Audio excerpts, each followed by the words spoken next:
Fiat Money Inflation in France, by Andrew Dixon White, narrated by Ethan Williams. Introduction.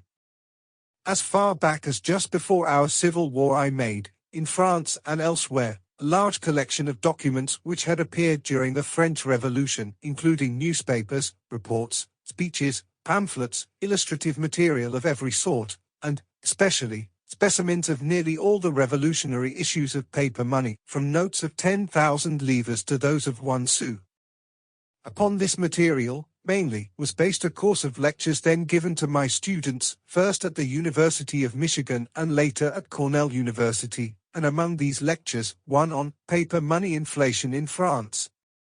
This was given simply because it showed one important line of facts in that great struggle, and I recall, as if it were yesterday, my feeling of regret at being obliged to bestow so much care and labor upon a subject to all appearance so utterly devoid of practical value.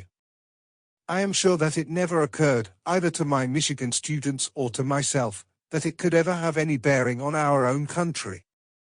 It certainly never entered into our minds that any such folly as that exhibited in those French documents of the 18th century could ever find supporters in the United States of the 19th. Some years later, when there began to be demands for large issues of paper money in the United States, I wrought some of the facts thus collected into a speech in the Senate of the state of New York, showing the need of especial care in such dealings with financial necessities. In 1876, during the greenback craze, General Garfield and Mr. S. B. Crittenden, both members of the House of Representatives at that time, asked me to read a paper on the same general subject before an audience of senators and representatives of both parties in Washington. This I did, and also gave it later before an assemblage of men of business at the Union League Club in New York. Various editions of the paper were afterward published, among them 2 or 3 for campaign purposes, in the hope that they might be of use in showing to what folly, cruelty, wrong and reign the passion for fiat money may lead.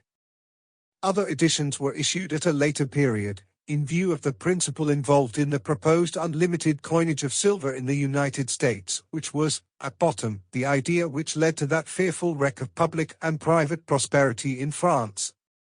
For these editions there was an added reason in the fact that the utterances of sundry politicians at that time pointed clearly to issues of paper money practically unlimited.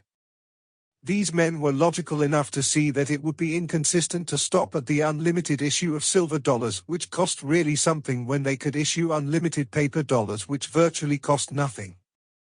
In thus exhibiting facts which Bishop Butler would have recognized as Sample complete.